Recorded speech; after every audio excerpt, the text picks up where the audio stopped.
Hello everyone! Kami na po ay niluluto na para po sa pesak po yan. So, yan niluluto namin ng aking kasama, asawa ng aking anaga.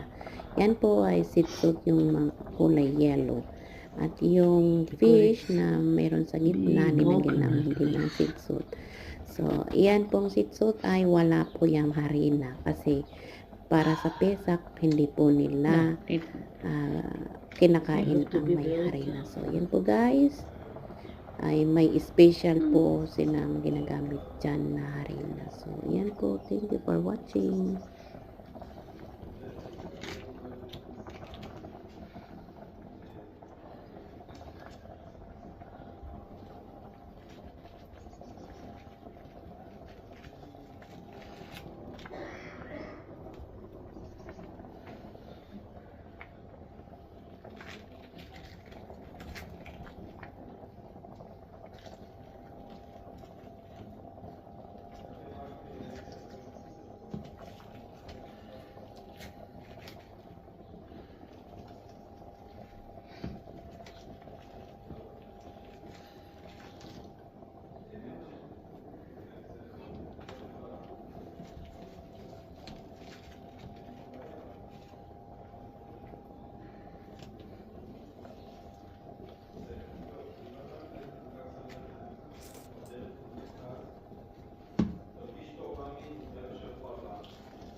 אני אמסור, תודה.